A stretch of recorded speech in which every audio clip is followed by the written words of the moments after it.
ಅಕ್ಷಿತಾಸ್ mini blogs. Main intentionally ನಾನು ಈ ವಿಡಿಯೋನ ಏನಕ್ಕೆ ಮಾಡ್ತಿದ್ದೀನಿ ಅಂತಂದರೆ, ಆ್ಯಕ್ಚುಲಿ ತುಂಬ ಜನ ಕೇಳ್ತಿದ್ದೀರಾ ಯಾಕೆ ವಿಡಿಯೋ ಮಾಡೋದನ್ನ ನಿಲ್ಲಿಸ್ದೆ, ಚೆನ್ನಾಗೇ ಬರ್ತಾಯಿತ್ತು, ಮಾಡು, ಟ್ರೈ ಮಾಡು ಅಂತ ಹೇಳ್ತಿದ್ದೀರಾ.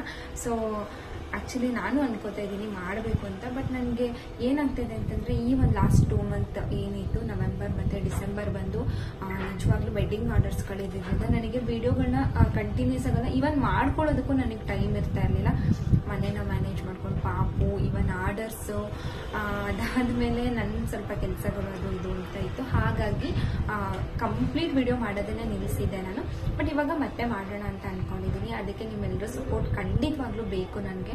ಪ್ಲೀಸ್ ಫಸ್ಟ್ ಟೈಮ್ ನನ್ನ ಆ ಒಂದು ವಿಡಿಯೋನ ನೀವು ನೋಡ್ತಾ ಇದ್ದರೆ ಸಬ್ಸ್ಕ್ರೈಬ್ ಮಾಡಿಕೊಂಡು ನನ್ನ ವಿಡಿಯೋನ ನೋಡಿ ಅಂತ ಕೇಳ್ತಾ ಇದ್ದೀನಿ. ಆ್ಯಂಡ್ ಈ ಒಂದು ವಿಡಿಯೋದಲ್ಲಿ ಏನು ಹೇಳ್ತಾ ಇದ್ದೀನಿ ಅಂತಂದರೆ, ನಾನು ಆ್ಯಕ್ಚುಲಿ ಆಫ್ಟರ್ ಲಾಂಗ್ ಗ್ಯಾಪ್ ಆದಮೇಲೆ ಒಂದು 7 ಮಂತ್ ಆಗಿತ್ತು ನಾವು ಬ್ಯಾಂಗ್ಳೂರ್ ಹೋಗ್ತೇನೆ. ಸೊ ಇವಾಗ ಬ್ಯಾಂಗ್ಳೂರ್ ಹೋಗೋಣ ಅಂತ ಅಂದ್ಕೊಂಡಿದ್ವಿ. ಸೊ ಅಲ್ಲಿ ಹೋಗ್ತಾ ಇರೋ ಇಂಟೆನ್ಷನ್ ಬಂದು ಮೈನ್ ಬಂದು ಶಾಪಿಂಗ್ ಮಾಡೋದಕ್ಕೆ. ನನಗೆ ಸ್ವಲ್ಪ ಐಟಮ್ಸ್ಗಳು ಬೇಕಾಗಿರೋದ್ರಿಂದ ಆ್ಯಂಡ್ ನಾನು ಸ್ವಲ್ಪ ಜ್ಯುವೆಲರಿ ಪರ್ಚೇಸ್ ಮಾಡೋಣ ಅಂತ ಇದ್ದೀನಿ. ಸೊ ಹಾಗಾಗಿ ಅದೆಲ್ಲ ಕೆಲಸ ಇರೋದ್ರಿಂದ ಬ್ಯಾಂಗ್ಳೂರ್ ಹೋಗ್ತಾ ಇದ್ವಿ. ಆ್ಯಂಡ್ ಆ್ಯಕ್ಚುಲಿ ನಾವು ಪ್ರತಿ ಸಲ ಬ್ಯಾಂಗ್ಳೂರ್ ಪ್ಲ್ಯಾನ್ ಮಾಡಿದಾಗಲೂ ಈ ಸಲ ಯಾವುದಾದ್ರೂ ಪ್ಲೇಸ್ಗೆ ಹೋಗೋಣ ಅಂತ ಅಂದ್ಕೊಂಡೆ ಪ್ಲ್ಯಾನ್ ಮಾಡಿರ್ತೀವಿ. ಬಟ್ ಪ್ರತಿ ಸಲ ಹೋದಾಗಲೂ ಏನಾಗುತ್ತೆ ಅಂತಂದ್ರೆ, ನಾವು ಯಾವ ಪ್ಲೇಸ್ಗೂ ಹೋಗೋದಕ್ಕೆ ಆಗೋದಿಲ್ಲ. ಬರೀ ಶಾಪಿಂಗ್ ಹೋಗೋದು, ಅದು ಇದು ಅಂತ ಹೇಳ್ಬಿಟ್ಟು ಬರೀ ಮಾಲ್ಗೆ ಹೋಗೋದು ಬರೋದು ಅದೇ ಮಾಡ್ತೀವಿ. ಅದ್ರ ಜೊತೆ ಮೇನ್ ಇಂಪಾರ್ಟೆಂಟ್ ಅಂದರೆ ರಿಲೇಟಿವ್ಸ್ ಸ್ವಲ್ಪ ಜಾಸ್ತಿ ಇರೋದ್ರಿಂದ ಈವನ್ ರಿಲೇಟಿವ್ಸ್ ಮನೇಲಿ ಟೈಮ್ ಕಳೆದು ಹೋಗ್ಬಿಡುತ್ತೆ, ಎಲ್ಲೂ ಆಚೆ ಕಡೆ ಹೋಗೋದಕ್ಕೆ ಆಗೋದಿಲ್ಲ. ಆ್ಯಂಡ್ ಈ ಸಲನೂ ಸೇಮ್ ಅದೇ ಆಗುತ್ತೆ ಅಂತ ಅನಿಸುತ್ತೆ. ಆ್ಯಂಡ್ ಏನಾಗುತ್ತೆ ಅಂತ ನೋಡೋಣ ಬನ್ನಿ. ಆ್ಯಂಡ್ ನಾನು ಯಾರ್ಯಾರ ಮನೆಗೆಲ್ಲ ಹೋಗ್ತೀನಿ, ಅಲ್ಲಿ ಎಲ್ಲೆಲ್ಲಿ ಹೋಗ್ತೀನಿ, ಡೇ 1ಇಂದಲೂ ಕಂಪ್ಲೀಟ್ ವಿಡಿಯೋ ಮಾಡ್ಕೊಂಡಿದ್ದೀನಿ. ಆ್ಯಂಡ್ ತುಂಬ ಶಾರ್ಟ್ ಆಗಿ ನೀಟಾಗಿ ತೋರಿಸ್ತೀನಿ. ವಿಡಿಯೋನ ನೋಡ್ಕೊಂಡು ಬನ್ನಿ. ಆ್ಯಂಡ್ ಬ್ಯಾಂಗ್ಳೂರ್ ಹೋಗೋದು ಅಂತ ನಾವು ಸಡನ್ನಾಗಿ ಪ್ಲ್ಯಾನ್ ಮಾಡಿದ್ರಿಂದ ನಾನು ಬೆಳಗ್ಗೆ ಬಟ್ಟೆ ಪ್ಯಾಕಿಂಗ್ನ ಮಾಡ್ಕೊಳ್ತಾ ಇದ್ದೀನಿ. ಈವನ್ ಪಾಪು ಕೆಲಸ ಎಲ್ಲ ಮುಗಿಸಿ ಅವಳನ್ನು ಮಲಗಿಸ್ಕೊಬಿಟ್ಟು ನೀಟಾಗಿ ನನಗೆ ಬೇಕಾಗಿರೋ ವಸ್ತುಗಳನ್ನೆಲ್ಲ ಅರೇಂಜ್ ಮಾಡಿ ಇಟ್ಕೊಂಡೆ. ಅಂತೂ ಇಂತೂ 3 ಬ್ಯಾಗ್ ಪ್ಯಾಕ್ ಮಾಡ್ಕೊಂಡಿದ್ದೀವಿ. ಅದ್ರ ಜೊತೆ ಪಾಪು ಬೇಕಾಗಿದ್ದ ಬಟ್ಟೆನೆಲ್ಲ ಎತ್ತಿಟ್ಟಿದ್ದೆ ಹೊರಗಡೆನೆ. ಆ್ಯಂಡ್ ನಾವು ಊಟ ಎಲ್ಲ ಮುಗಿಸ್ಕೊಂಡು ಒಂದು 2:15 ಆ ಥರ ಮಧ್ಯಾಹ್ನದಂಗೆ ಹೊರಟ್ವಿ ಬೆಂಗಳೂರು ಹೋಗೋಣ ಅಂತ ಅಂದ್ಕೊಂಡು. ಅಂತೂ ತುಂಬ ಯೋಚನೆ ಮಾಡಿ ನೀಟಾಗಿ ಬೇಕಾಗಿರೋ ವಸ್ತುಗಳನ್ನೆಲ್ಲ ಇಟ್ಕೊಂಡಿದ್ದೀನಿ.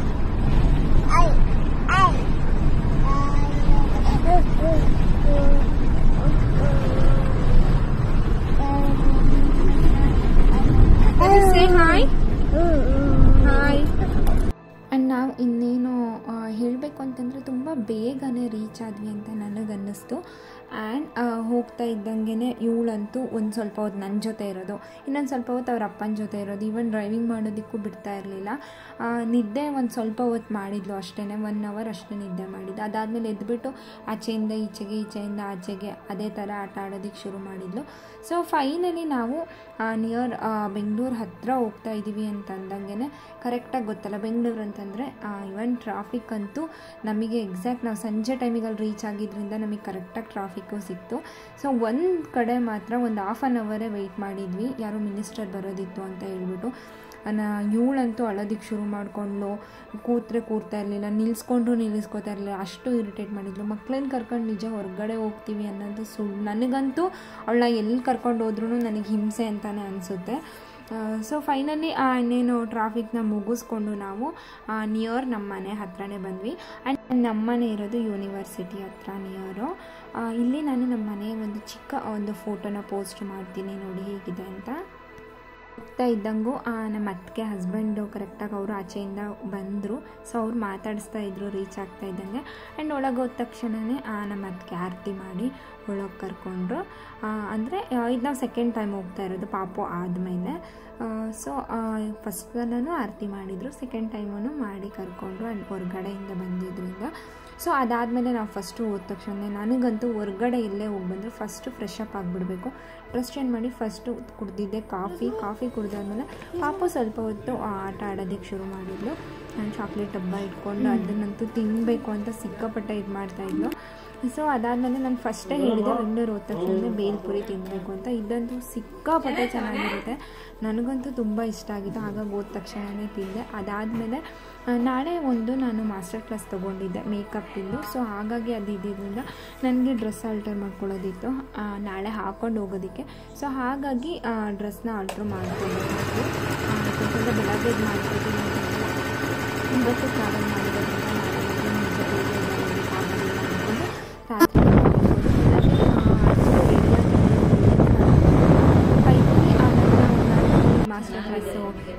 ನಿಯರ್ ನಮ್ಮ ಮನೆ ಹತ್ರನೇ ಒಂದು 4 to 5 ಕಿಲೋಮೀಟರ್ಸ್ ಇತ್ತು ಅಷ್ಟೇ.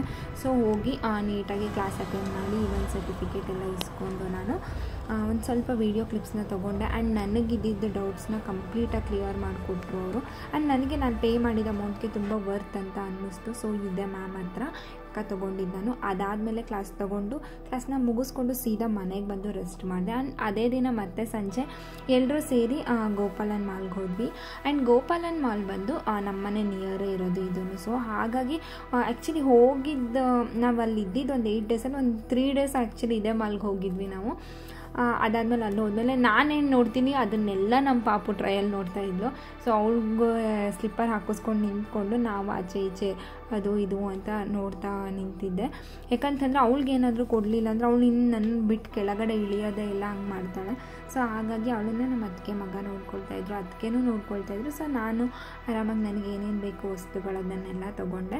ಆ್ಯಂಡ್ ಒಂದು ಸ್ವಲ್ಪ ಪ್ಲೇ ಝೋನ್ಗೆ ಹೋದ್ವಿ. ಬಟ್ ಅಲ್ಲಿ ಏನಂತಂದರೆ ಪಾಪುಗೆ ಇವಾಗಲೇ ಆಟ ಆಡಿಸಿ ಅವಳಿಗೆ ಏನೂ ಗೊತ್ತೇ ಆಗೋದಿಲ್ಲ ಏನು ಆಟ ಅಂತ. ಹಾಗೆ ಬೈಕ್ ಮೇಲೆಲ್ಲ ಕೂರಿಸಿ ಒಂದೆರಡು ಫೋಟೋಸು ವೀಡಿಯೋಸ್ ಎಲ್ಲ ಮಾಡಿಕೊಂಡೆ ಅಷ್ಟೇ. ಅದಾದಮೇಲೆ ನಾವು ಹೋಗಿದ್ದು ಬರ್ಗರ್ ಕಿಂಗಿಗೆ. ಆ್ಯಕ್ಚುಲಿ ಅಲ್ಲಂತೂ ಸಿಕ್ಕಾಪಟ್ಟೆ ಜನ ಇದ್ದರು. ನನಗನ್ನಿಸ್ತು ಯಾಕಾದರೂ ತಿನ್ನೋಕೆ ಹೋದ್ನಪ್ಪ, ಎಷ್ಟೊತ್ತಾದರೂ ಒಂದು ಹಾಫ್ ಆನ್ ಅವರೇ ವೆಯ್ಟ್ ಮಾಡಿದ್ವಿ ಅದನ್ನು ತಿನ್ನೋದಕ್ಕೆ. ಸೊ ತಿಂದ್ಕೊಂಡು ಬಂದ್ವಿ ನಾವು ಸೀದಾ. ಅದಾದಮೇಲೆ ಆ್ಯಕ್ಚುಲಿ ಏನಿತ್ತು ಅಂತಂದರೆ 1,500 ಮೇಲೆ ಯಾರು ಶಾಪ್ ಮಾಡ್ತಾರೆ ಅವ್ರಿಗೆ ವೋಚರ್ ಅಂತ ಇತ್ತು. ಅಂದರೆ ಏನಂದರೆ ಬೈಕೋ ಏನೋ ಇಟ್ಟಿದ್ರು, ಲಕ್ಕಿ ಡಿಪ್ ಯಾರು ಎತ್ತುತ್ತಾರೆ ಯಾರಿಗೆ ನಂಬರ್ ಸಿಗುತ್ತೆ ಅವ್ರಿಗೆ ಅಂತ. ಸೊ ಯಾಕೆ ಬಿಡಬೇಕು ಅಂತ ಹೇಳಿಬಿಟ್ಟು ಸೊ ಅದನ್ನು ಆಲ್ರೆಡಿ ಶಾಪಿಂಗು ಮಾಡಿದ್ದು ಒಂದು ಕಡೆನೇ 1,500 ಮೇಲೆ ಬಿಲ್ಲಿಂಗ್ ಇರಬೇಕಿತ್ತು. ಸೊ ನಂದು ಬಿಲ್ಲಿಂಗ್ ಆಗಿತ್ತು. ಹಾಗಾಗಿ ಆ್ಯಂಡ್ ಅದನ್ನು ನೀಟಾಗಿ ಫಿಲ್ ಮಾಡಿಬಿಟ್ಟು ಅಡ್ರೆಸ್ ಎಲ್ಲ ಕೊಟ್ಬಿಟ್ಟು ಆ್ಯಕ್ಚುಲಿ ಆ ಬಾಕ್ಸ್ ಒಳಗೆ ಹಾಕಿ ಬಂದಿದ್ದೀನಿ. ಅದು ಏನಾಗುತ್ತೆ ಅಂತ ದೇವರಿಗೆ ಗೊತ್ತು. ತುಂಬ ದಿನ ಇತ್ತು ಈ ಆಫರ್ ಆ್ಯಕ್ಚುಲಿ ಹೇಳಬೇಕು ಅಂತಂದರೆ. ಅದಾದ ಮೇಲೆ ಸೀದಾ ಮನೆಗೆ ಬಂದಾಯಿತು. ಆ್ಯಂಡ್ ನೆಕ್ಸ್ಟ್ 3rd ಡೇ ಬಂದು ಏನಂತಂದರೆ ಕತ್ತೆ ಹಾಲನ್ನ ಮಾರ್ಕೊಂಡು ಬಂದಿದ್ರು. ಸೊ ನಾವು ಪಾಪಕ್ಕೆ ತುಂಬ ಸಲ ಕುಡ್ಸೋಣ ಅಂತ ಅಂದ್ಕೊಂಡಿದ್ವಿ, ಬಟ್ ಆಗಿರಲಿಲ್ಲ. ಆ್ಯಂಡ್ ಈ ಸಲ ಹೋದಾಗ ಕರೆಕ್ಟಾಗಿ ಬಂದಿದ್ದರಿಂದ ನನ್ನ ಹಸ್ಬೆಂಡು ಕುಡ್ಸೋಣ ಅಂತ ಅಂದರು. ಸೊ ಹಾಗಾಗಿ ಕುಡ್ಸೋಣ ಅಂತ ಕೇಳಿದಾಗ ಆ್ಯಕ್ಚುಲಿ ಅವರು ಅದ್ರ ಬಗ್ಗೆ ತುಂಬ ಡೀಟೇಲ್ಸೇ ಕೊಟ್ಟರು, ಎಷ್ಟು ಕುಡಿಸ್ಬೇಕು ಏನು ಅಂತ ಎಲ್ಲ. ಅದನ್ನು ನೀವೇ ಕೇಳಿ. ಎಷ್ಟು ತಿಂಗಳ ಮಗುಗೆ 1 ವರ್ಷ 2 ತಿಂಗಳು ಅಕ್ಕ. 1 ವರ್ಷ ಪಾಪಕೈತೆ 6 ಒಳ್ಳೆ ಆಗ್ಬೇಕಕ್ಕ. 1 ತಿಂಗಳು ಮಗುಗೈತೆ 3 ಒಳ್ಳೆ ಆಗ್ಬೇಕು. ಯಾಕಂತ ನಿಮ್ಗೆ ಒಳ್ಳೇದು. ಒಂದೇ ಸಲ ಕುಡಿಸ್ತಾರ ಕೆಲಸ ಆಗ್ತದೆ ಮಗುಗೂ. ಕೆಮ್ಮು ನೆಗಡಿ ಕಫ ಹಾಕೊಂಡು ಹೊಟ್ಟೆ ಹಾಕಿ ಚೆನ್ನಾಗಿರ್ತದೆ ಮಕ್ಕಳಿಗೆ. ಮತ್ತೆ ಕುಡಿಸಲ್ಲ ನಾವು. ಒಂದೇ ಸಲ ಹಾಕಿದ್ರೆ ತುಂಬ ಚೆನ್ನಾಗಿರುತ್ತೆ ಮಕ್ಕಳಿಗೆ. 6 ಒಳ್ಳೆ ಆಗ್ಬೇಕು. 1 ತಿಂಗಳು ಪಾಪಕೈತೆ 3 ಒಳ್ಳೆ ಆಗ್ಬೇಕು. ನಿಮ್ಗೆ ಒಳ್ಳೇದಲ್ಲ, ಮತ್ತೆ ಸುಳ್ಳೇಲಿಲ್ಲ. ಮಗು ಕುಡಿಸಿದಾಗತ್ತೆ 1 ತಿಂಗಳು ಪಾಪ ಕರೆಕ್ಟ್ 3 ಒಳ್ಳೆ ಆಗ್ತಾರೆ. 1 ವರ್ಷ ಪಾಪಕೈತೆ 6 ಒಳ್ಳೆ ಆಗ್ತದೆ. 1 ಒಳ್ಳೆ ತಿರುಗಿ ಕೊಡ್ತೀವಿ ನಿಮ್ಗೆ ಮೇಲು. ಯಾಕಂತ ಮತ್ತೆ ಕುಡಿಸಲ್ಲ ನಾವು. ಒಂದೇ ಸಲ ಕುಡಿಸೋದು ತುಂಬ ಕೆಲಸ ಆಗ್ತದೆ ಮಗು. ಅವ್ರು ಅಷ್ಟು ಡೀಟೇಲಾಗಿ ಹೇಳಿದರು. ನಾವು 3 ಒಳ್ಳೆ ತೊಗೊಂಡು ಪಾಪುಗನ್ನ ಕುಡ್ಸೋಣ ಅಂತ ಅಂದ್ಕೊಂಡ್ವಿ. ಆ್ಯಕ್ಚುಲಿ ನಮ್ಮ ಪಾಪು ಬಂದು ಫೀಡಿಂಗ್ ಬಾಟ್ಲಲ್ಲೇ ಕುಡಿಯೋದ್ರಿಂದ ಅವ್ಳಿಗೆ ಹಾಕಿ ಫಸ್ಟಿಗೆ ಕುಡ್ಸೋದು ತೊಗೊಂಡಿಲ್ಲ ಕ್ಲಿಪ್. ಅದಾದಮೇಲೆ ನೆನಪಾಯಿತು, ಸೊ ತೊಗೊಂಡೆ. ಆ್ಯಂಡ್ ಅವ್ಳು ಫುಲ್ ಕಂಪ್ಲೀಟಾಗಿ ಕುಡಿದ್ಲು ಅದನ್ನು. ಯಾಕಂತಂದರೆ ತುಂಬ ಬಿಸಿ ಇತ್ತು. ಆವಾಗ ತೊಗೊಂಡ ತಕ್ಷಣ ಆವಾಗಲೇ ಕುಡಿಸ್ಬೇಕು. ಸೊ ಹಾಗಾಗಿ ಅವಳಿಗೆ ಫೈನಲಿ ಕುಡಿಸಿದ್ವಿ. ಆ್ಯಂಡ್ ಅಷ್ಟು ದುಡ್ಡು ಕೊಟ್ಟಿರೋದಕ್ಕಾದರೂ ಫುಲ್ ಕುಡೀಲಿ ಅಂತ ಹೇಳ್ಬಿಟ್ಟು ಕುಡಿಸಿದ್ದಾಯಿತು. ಸೊ ಅದನ್ನು ಕುಡಿದ್ಬಿಟ್ಟು ಆಮೇಲೆ ಅವಳಿಗೆ ಆಚೆ ಈಚೆ ತೋರಿಸ್ಕೊಳ್ತಾಯಿದ್ದೆ. ಯಾಕಂದರೆ ಒಂದು ಥರ ಮಾಡ್ತಾಯಿದ್ಲು, ಅದ್ರದ್ದು ಸ್ಮೆಲ್ಲೇ ಬೇರೆ ಥರ ಇರುತ್ತೆ ಮಾಮೂಲಿ ಹಾಲಿಗಿಂತ. ಸೊ ಅದಾದಮೇಲೆ ಅವಳಿಗೆ ನೀಟಾಗಿ ಕುಡಿಸ್ದೆ. ನಾನು ಒಂದು ಡ್ರಾಪು ಬಿಡಲಿಲ್ಲ. ಅದಾದಮೇಲೆ ಏನು ಮಾಡಿದ್ವಿ ಅಂತಂದರೆ ಒಂದು ಸ್ವಲ್ಪ ಹೊತ್ತು ನಿಂತ್ಕೊಂಡು ಅವಳಿಗೆ ಆಚೆ ಈಚೆ ಅಂತ ಅಲ್ಲೇ ಎಲ್ಲ ತೋರಿಸ್ತಾ ಇದ್ದೆ. ಆ್ಯಂಡ್ ಫೈನಲಿ ಕೇಳಿ ಅವಳೇ ಹೇಳ್ತಾಳೆ ಹೆಂಗಿತ್ತು ಹಾಲು ಅಂತ ಕೇಳ್ತೀನಿ ನಾನು. ದನಿ ಹೇಗಿತ್ತು ಕತ್ತೆ ಹಾಲು? ಹೇಗಿತ್ತು ಮನೆ? ಸೂಪರ್ ಇತ್ತಾ?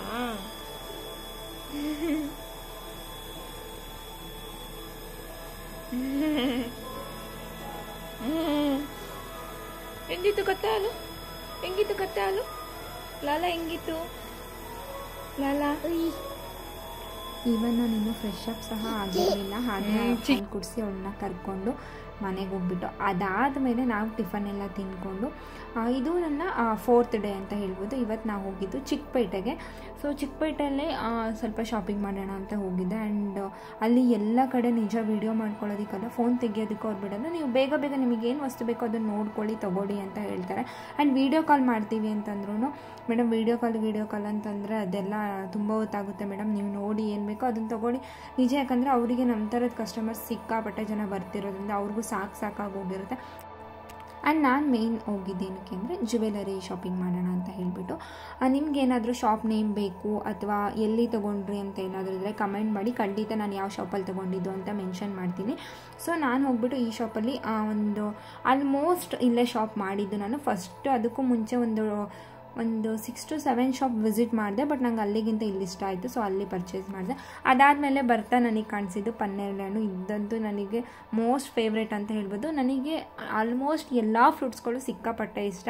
ಸೊ ಇದನ್ನೊಂದು ಸ್ವಲ್ಪ ತೊಗೊಂಡು ಹಾಗೆ ತಿಂದ್ಕೊಂಡು ಸೀದಾ ನನಗೆ ಹೇರ್ ಆಕ್ಸೆಸರೀಸ್ ಬೇಕಾಗಿತ್ತು, ಅದಕ್ಕೋಸ್ಕರ ಆ ಶಾಪ್ಗೆ ಹೋದ್ವಿ. ಆ ಶಾಪಲ್ಲಿ ನನಗೆ ಬೇಕಾಗಿರೋ ಎಲ್ಲ ಐಟಮ್ಸ್ಗಳನ್ನು ತೊಗೊಂಡೆ. ಆ್ಯಂಡ್ ನಾನು ಈ ಶಾಪ್ನ ವಿಸಿಟ್ ಮಾಡ್ತಿರೋದು ಇದು 3ನೇ ಸಲ ಅನಿಸುತ್ತೆ. ನನಗೇನೇ ಬೇಕು ಅಂತಂದ್ರೂ ಐ ಲೈಕ್ ಯಾವ ಥರ ಅಂದರೆ ಹೇರ್ಗೆ ಸಂಬಂಧಪಟ್ಟಿರೋ ವಸ್ತುಗಳು ಏನೇ ಬೇಕು ಅಂದರೂ ನಾನು ಇಲ್ಲೇ ಪರ್ಚೇಸ್ ಮಾಡ್ತೀನಿ.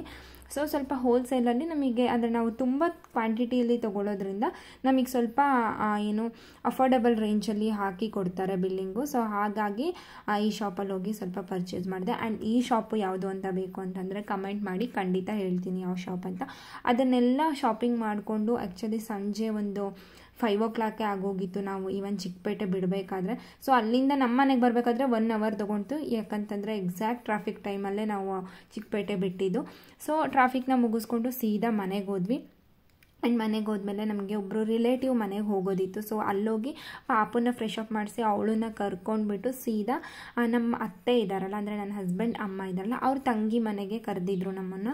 ಸೊ ಹಾಗಾಗಿ ಅವ್ರ ಮನೆಗೆ ಹೋದ್ವಿ ನಾವು. ಫೈನಲಿ ಒಂದು ಸ್ವಲ್ಪ ಅವ್ರ ಮನೆಗೆ ಬೇಕ್ರಿ ಐಟಮ್ಸ್ನೆಲ್ಲ ತೊಗೊಂಡ್ಬಿಟ್ಟು ಅವ್ರ ಮನೆಗೆ ಹೋದ್ವಿ. ಈವನ್ ಅವ್ರಿಗೆ ನಾವು ಬರ್ತೀವಿ ಅಂತ ಗೊತ್ತೇ ಇರಲಿಲ್ಲ ಇವತ್ತು. ಆ್ಯಂಡ್ ನಾವು ಹೇಳಿರಲಿಲ್ಲ ನಾವು ಬರ್ತೀವಿ ಇವತ್ತು ನಿಮ್ಮ ಮನೆಗೆ ಅಂತ ಹೇಳ್ಬಿಟ್ಟು. ಸೀದಾ ಹೋಗಿ ಡೋರ್ ನಾಕ್ ಮಾಡ್ಕೊಂಡು ನಾವು ಒಳಗೆ ಹೋದ್ಮೇಲೆ ಅವ್ರಿಗೆ ಗೊತ್ತಾಗಿದ್ದು ಬಂದಿದ್ದಾರೆ ಅಂತ ಹೇಳ್ಬಿಟ್ಟು. ಸೊ ಅದಾದಮೇಲೆ ಹೋಗಿ ಕಾಫಿ ಎಲ್ಲ ಕುಡ್ಕೊಂಡ್ವಿ. ಆ್ಯಂಡ್ ಪಾಪುನು ತುಂಬ ಆರಾಮಾಗಿದ್ದು. ಹೊಸ ಮನೆ ಅಂತ ಅವಳು ಅಳೋದು ಆ ಥರ ಎಲ್ಲ ಏನೂ ಮಾಡೋದಿಲ್ಲ, ತುಂಬ ಆರಾಮಾಗಿ ಎಲ್ಲರೂ ಮನೇಲೂ ತುಂಬ ಆರಾಮಾಗಿದ್ಲು. ಸೊ ಹಾಗಾಗಿ ಹೋಗಿ ಊಟ ಎಲ್ಲ ಮಾಡ್ಕೊಂಡ್ವಿ. ಆ್ಯಂಡ್ ಇವತ್ತು ಬಂದು ನಾವು ಅವ್ರ ಮನೆಯಲ್ಲೇ ಹಾಲ್ತಾ ಇದ್ವಿ. ಅದಾದಮೇಲೆ ನೆಕ್ಸ್ಟ್ ದಿನ ಬಂದು ಮಧ್ಯಾಹ್ನ ಊಟಕ್ಕೆ ಅಂತ ಬಿರಿಯಾನಿ ಮಾಡ್ತಾಯಿದ್ದೀನಿ. ಆ್ಯಂಡ್ ನಾನೇ ಬಿರಿಯಾನಿ ಮಾಡ್ತಾಯಿದ್ದೀನಿ ಇಲ್ಲಿ.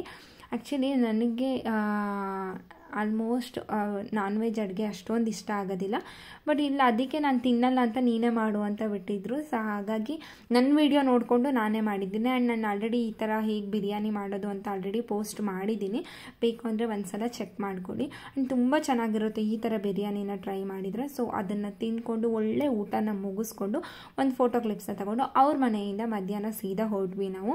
ಹೊರಟ್ಬಿಟ್ಟು ಫಸ್ಟ್ ಹೋಗಿದ್ದೆ ಡಿ ಮಾರ್ಟ್ಗೆ. ಸೊ ಡಿ ಮಾರ್ಟ್ಗೆ ಏನಕ್ಕೆ ಹೋಗಿದ್ವಿ ಅಂತಂದರೆ ಇಲ್ಲಿ ಪಾಪು ಪೌಡರ್ಸ್ಗಳು, ಕ್ರೀಮ್ಸ್ಗಳೆಲ್ಲ ಅಂದರೆ ಏನು ಮಿನಿಮಮ್ ಅಂದರೆ ಒಂದು 100 rupees ಆಫಲ್ಲಿ ಸಿಗುತ್ತೆ, ಯಾವುದೇ ಎಕ್ಸ್ಪೈರಿ ಡೇಟ್ ಆ ಥರ ಏನಾಗಿರೋದಿಲ್ಲ. ಆ್ಯಂಡ್ ಡಿ ಮಾರ್ಟಲ್ಲಿ ಯಾವಾಗಲೂ ಆಫರ್ಗಳು ಚೆನ್ನಾಗೇ ಇರುತ್ತೆ ಈ ಥರ ಪ್ರಾಡಕ್ಟ್ಗಳನ್ನ ತೊಗೋತೀವಿ ಅಂತ ಅಂದರೆ. ಸೊ ಹಾಗಾಗಿ ಅಲ್ಲಿಂದ ಪ್ರಾಡಕ್ಟ್ಗಳನ್ನ ತೊಗೊಂಡು ನನಗೇನು ಬೇಕು ಅಷ್ಟು ಮಾತ್ರ ತೊಗೊಂಡು ಸೀದಾ ಮನೆಗೆ ಬಂದ್ವಿ. ಆ್ಯಂಡ್ ಮನೆಗೆ ಬಂದಮೇಲೆ ಅವತ್ತಿನ ದಿನ ಬಂದು ನೆಕ್ಸ್ಟ್ ಡೇ ನ್ಯೂ ಇಯರ್ ಇದ್ದಿದ್ದರಿಂದ ನಮ್ಮ ಅತ್ತಿಗೆ ಹಸ್ಬೆಂಡ್ ಆ್ಯಕ್ಚುಲಿ ಬರುವಾಗಲೇ ಕೇಕ್ ತೊಗೊಂಬಂದಿದ್ರು ಅವ್ರ ಡ್ಯೂಟಿ ಮುಗಿಸಿ. ಸೊ ಹಾಗಾಗಿ ಕೇಕೆಲ್ಲ ಕಟಿಂಗ್ ಮಾಡಿ ಕೇಕೆಲ್ಲ ತಿಂದುಬಿಟ್ಟು ಆಮೇಲೆ ಅವತ್ತು ಮಲ್ಕೊಂಡಿದ್ದಾಯಿತು ತುಂಬ ಲೇಟಾಗಿ. ಅದಾದಮೇಲೆ ನೆಕ್ಸ್ಟ್ ದಿನ ಅವತ್ತಿನ ದಿನ ಬೆಳಗ್ಗೆ ನ್ಯೂ ಇಯರ್ ದಿನ ಬೆಳಗ್ಗೆ ಬಂದು ನಿಂತಿದ್ದು. ಇವತ್ತು ಎಲ್ಲಾದರೂ ಬೇರೆ ಕಡೆ ಬಟ್ಟೆ ಶಾಪಿಂಗ್ ಆ ಥರ ಬೇರೆ ಏರಿಯಾಗೆ ಹೋಗೋಣ ಅಂತ ಆಲ್ರೆಡಿ ಪ್ಲ್ಯಾನ್ ಮಾಡ್ಕೊಂಡಿದ್ವಿ. ಸೊ ಅವತ್ತಿನ ದಿವಸ ಪಾಪುನ ಮಲಗಿಸ್ಬಿಟ್ಟು ಪ್ರತಿದಿನವೂ ಅವಳನ್ನ ಮಲಗಿಸಿ ಬಿಟ್ಟೆ ಹೋಗಿರೋದು, ಅವಳನ್ನ ಎಲ್ಲೂ ಕರ್ಕೊಂಡು ಹೋಗಿಲ್ಲ. ಆ್ಯಂಡ್ ನಾವು ಹೋಗಿದ್ದು ಹೋಮ್ ಕಲೆಕ್ಷನ್ಸ್ಗೆ. ಸೊ ಇಲ್ಲಿ ಹೆಂಗಿದೆ ನೋಡೋಣ ಅಂತ ಹೇಳ್ಬಿಟ್ಟು ಹೋದೆ. ಆ್ಯಕ್ಚುಲಿ ಏನಂತಂತಂದರೆ ಇಲ್ಲಿ ಬಟ್ಟೆ ಎಲ್ಲ ತುಂಬ ಅಫೋರ್ಡೆಬಲ್ ರೇಂಜಿಗೆ ಸಿಗುತ್ತೆ. ಹೌದು, ಕ್ವಾಲಿಟಿನೂ ಚೆನ್ನಾಗಿರುತ್ತೆ, ಇಲ್ಲ ಅಂತಲ್ಲ. ಆದರೆ ಏನಂತಂದರೆ ತುಂಬ ಅನ್ನೋ ಮಟ್ಟಿಗೆ ಏನಿರಲ್ಲ, ಬಟ್ಟೆ ಟೈಮ್ ಆಗೋಗಿರುತ್ತೆ ಅಂತ ನನಗನ್ನಿಸ್ತು. ಬಟ್ ತುಂಬ ಅಫೋರ್ಡೆಬಲ್ ರೇಂಜ್ ಇತ್ತು. ಆ್ಯಂಡ್ ಮಕ್ಕಳು ಸ್ಲಿಪ್ಪರ್ಸ್ಗಳೆಲ್ಲ ತುಂಬ ಕಡಿಮೆ ರೇಂಜಿಗಿತ್ತು. ನನಗಂತೂ ಒಂದು ಸ್ಲಿಪ್ಪರ್ ತುಂಬ ಇಷ್ಟ ಆಗಿತ್ತು. ಬಟ್ ಫೈನಲಿ ಅದು ನನ್ನ ಪಾಪು ಕಾಲಿಗೆ ಆಗಲ್ಲ ಅಂತ ಅಂದ್ಕೊಂಡು ದೊಡ್ಡದಾಗುತ್ತೆ ಅಂತ ಹೇಳ್ಬಿಟ್ಟು ನಾನು ತೊಗೊಳ್ಲಿಲ್ಲ. ಬಟ್ ನಾನು ಇಲ್ಲಿ ತುಂಬ ಚೆನ್ನಾಗೇ ಶಾಪಿಂಗ್ ಮಾಡಿದೆ. ಆ್ಯಂಡ್ ಏನೇನು ಶಾಪಿಂಗ್ ಮಾಡಿದೆ ಅಂತ ಹೇಳ್ಬಿಟ್ಟು ಖಂಡಿತ ಅದ್ರ ಬ್ಲಾಗ್ನ ನಾನು ಅಪ್ಲೋಡ್ ಮಾಡೇ ಮಾಡ್ತೀನಿ. ಏನೇನು ತೊಗೊಂಡೆ ಆ್ಯಂಡ್ ಎಷ್ಟು ರೇಂಜಲ್ಲಿ ತೊಗೊಂಡೆ ಅಂತ ಇವನ್ ಅದನ್ನು ತೋರಿಸ್ತೀನಿ. ಆ್ಯಂಡ್ ಎಲ್ಲ ಟ್ಯಾಕ್ಸ್ನು ನಾನು ಹಾಗೆ ಇಟ್ಟಿದ್ದೀನಿ ತೋರ್ಸೋಕ್ಕೋಸ್ಕರ. ಅಲ್ಲಿ ಶಾಪಿಂಗ್ ಮಾಡಿ ಬಿಲ್ ಮಾಡಿಸ್ಕೊಂಡು ಮುಗಿಸ್ಕೊಂಡಾದ್ಮೇಲೆ ನಾವು ಹೋಗಿದ್ದು ಪ್ಯಾರಾಗಾನ್ ಶೋರೂಮ್ಗೆ ಹೋದ್ವಿ. ಆ್ಯಕ್ಚುಲಿ ಇಲ್ಲೂ ಆಫರ್ ಇತ್ತು. ಲಾಸ್ಟ್ ಟೈಮ್ ಬಂದಾಗಲೂ ನನ್ನ ಹಸ್ಬೆಂಡ್ ಸ್ಲಿಪ್ಪರ್ಸ್ ಎಲ್ಲ ತೊಗೊಂಡಿದ್ರು. ಸೊ ಈ ಸಲ ನಮ್ಮ ಮಾವನಿಗೆ ಸ್ಲಿಪ್ಪರ್ ತೊಗೊಳ್ಳೋಣ ಅಂತ ಬಂದಿದ್ವಿ. ಆ್ಯಂಡ್ ಫೈನಲಿ ಅಲ್ಲಿಂದ ತೊಗೊಂಡು ಆ ಟ್ರಾಫಿಕಲ್ಲಿ ನುಗ್ಕೊಂಡು ಮಾಡಿಕೊಂಡು ಅಪ್ಪ ದೇವ್ರೆ, ನನಗಂತೂ ತುಂಬ ಭಯ ಆಗುತ್ತೆ ಬೆಂಗಳೂರಲ್ಲಿ. ಈವನ್ ನನ್ನ ಹಸ್ಬೆಂಡೇ ಗಾಡಿ ಓಡಿಸೋದ್ರ ಇದ್ರೂ ನನಗೆ ಸ್ವಲ್ಪ ಭಯ ಆಗುತ್ತೆ ಓಡಾಡೋದಕ್ಕೆ. ಇದಿಷ್ಟು ನನ್ನ ಈ ಪಾರ್ಟ್ 1 ಬ್ಲಾಗ್ ಆಗಿರುತ್ತೆ. ನೆಕ್ಸ್ಟ್ ಬ್ಲಾಗಲ್ಲಿ ಸಿಗ್ತೀನಿ. ಟಾಟಾ.